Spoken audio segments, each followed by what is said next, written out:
All right, happy to be joined by Erickson Lubin, the #1 contender for the super welterweight WBC belt. Yes. Erickson, 3 weeks ago, you had a huge fight. What do you remember about that fight? I remember being in New York. You know, the vibe was crazy in the Barclays Center. And I just remember going in there, you know, against a tough competitor like Cota. And my signature squat, and then knocking him out. Yeah, 4th round knockout. Talk about, I guess, your approach to that fight, how you were in the 1st round in the beginning, because there was so much at stake.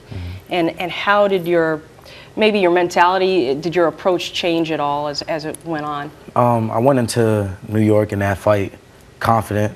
You know, I had a great training camp. You know, I ate the right things. I did everything the right way. So all that was left was for me to go out there and perform. So going into New York, went in there confident, and then when I got in the ring, the 1st round, I had to fill him out a little bit, you know, test his waters, because, you know, he hits hard. And I knew he was going to try to throw the big shots early. And then in the 3rd round, I hurt him, but I hurt him with a shot that he was able to recuperate after, you know, being hit with that shot. So I told myself, you know, just calm down, don't burn my gas, and then just keep throwing that shot, you know, just throw him off a little bit. And then the 4th round, that's when I did my squat, and then I threw that shot again that hurt him in the 3rd round, and I knocked him out. You knocked him out with your left. Yeah. You knocked him out with sledge. Yeah, sledge. And Jack is your right hand. Jack is my right hand. Jack and sledge. Yeah, we introduced you to Erickson a couple of weeks ago. I think it's really cool how you call your fists Yeah. Jack and sledge. Just kind of explain that. How did that happen?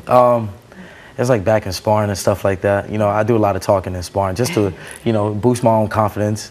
And I was just naming them. I was like, you know, these are my twins, because, you know, I got the Charlo brothers next, which is they're twins. Yeah. So, you know, I call these my twins, Jack and Sledge. Jack and Sledge. You jab with Jack and pound it with Sledge, right? Yeah, or both can knock you out. I bet they can. Yeah. I bet they can.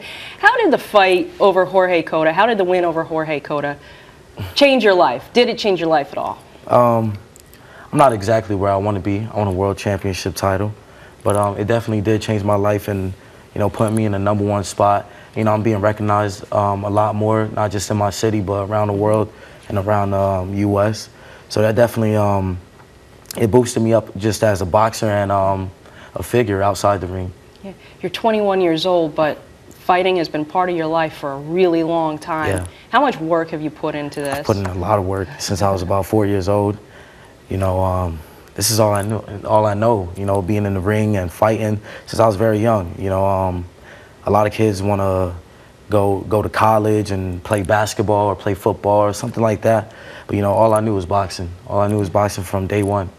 Yeah.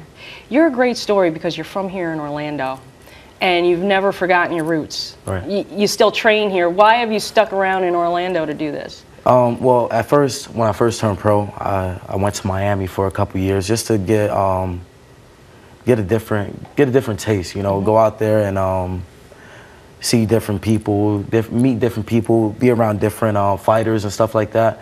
You know, just be away from home, just to, you know, focus up a little bit more. But as the years gone by, you know, I knew that, you know, getting in the rankings and stuff like that, you got to be more serious. You got to really dedicate yourself to this for a lifetime. And that's exactly what I did, and I was able to bring it back home because my focus level is on 100% right now. Yeah. You want to set an example for a lot of kids in Orlando too, right? Definitely do, definitely do. I want to, you know, all the kids my age or even younger, you know, to go out there and do something good for not just Orlando, but themselves and, you know, their families. Yeah. When did you have the goal to be a champion fighter? When did that happen? I remember being young. I think it was when I first lost. When I caught my first loss, I was about 8, 9 years old. I was in amateurs.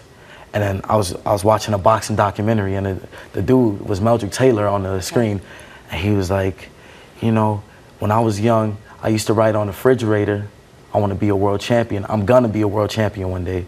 So I copied him, and I did the same thing. So that's when I felt like, you know, I want to be a world champion. Yeah. So by the end of the year, you could be a world champion. Yes. Jermell Charlo. Jermell Charlo is the super welterweight champ.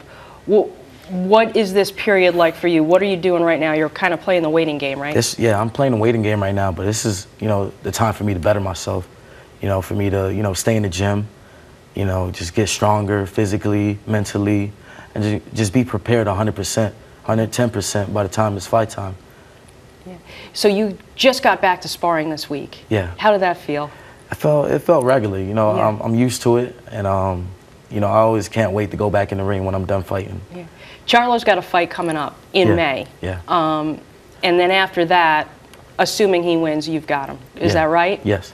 What is the waiting period like, though? You know, waiting for him to get through this other challenger, and then not knowing exactly when your fight date will be. Just, you know, I'm patient. You know, not getting over anxious. I'm just waiting for him, you know, to see who wins. He doesn't have an easy fighter in front of him. He has Charles Hatley, which is also, you know, a good fighter. And, you know, I think it's a pretty even fight. So, you know, either way, I want both fighters. I want both fighters. It doesn't matter. I'll fight both of them. What is your training regimen going to be like after the date is set and you know it's time to focus? When the date is set, training's going to be crazy. You know, I plan on doing things a lot different. I plan on just bettering myself 100%, going into this fight even better than my last fight, you know. And you trained a ton for this Jorge Cota. Yeah, I did. How much time do you spend in the ring per week? I'm two times in the gym, by the way. I'm doing 2 a days, and they're about 2 hours each.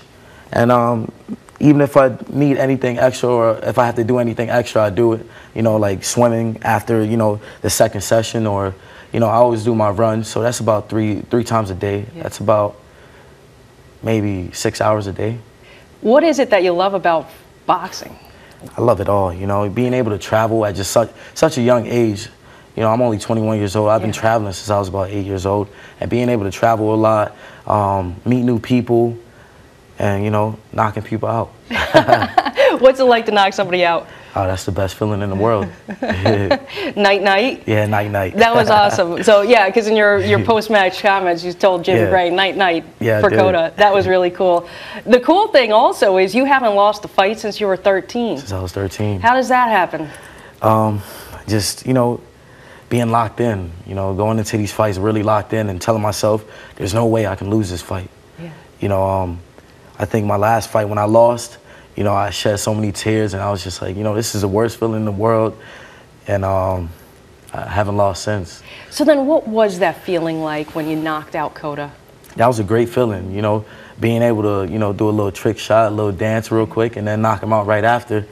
You know, that made me set the bar that night. You know, you had a great main event with Keith Thurman and Danny Garcia, so I pretty much set the bar, and I felt like I stole the show. You did. You opened up a lot of eyes because 3 million people tuned into your fight. Yeah.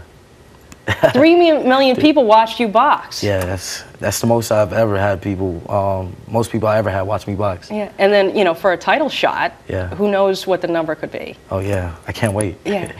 There's some boxing going on tonight in Orlando. Talk about that. March 24th, you got Dennis Galarza, which is like my brother. You got Cesar Seda, Samuel Figueroa, and in the main event, you got Miguel Cruz, who's also undefeated. And, you know, it's going to be a great night of boxing. I want everybody to go out there and check it out. It's at the Orlando Live Event Center.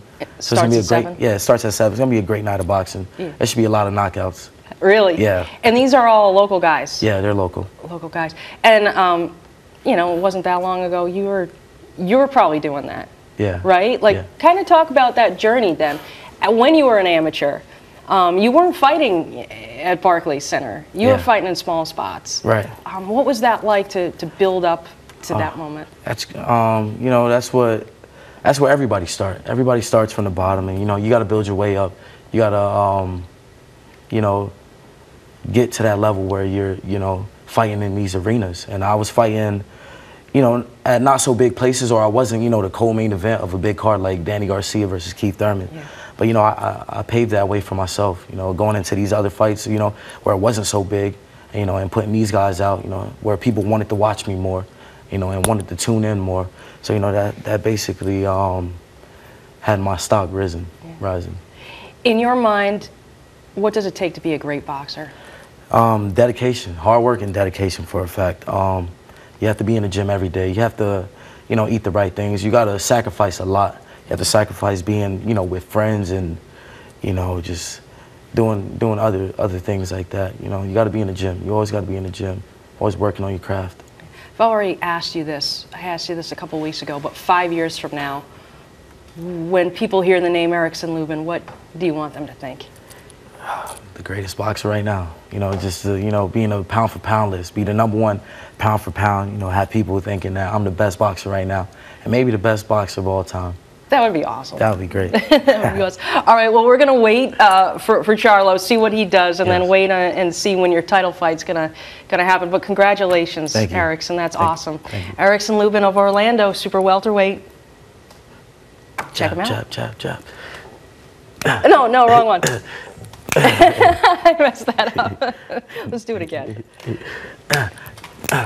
1, 2. Boom, boom.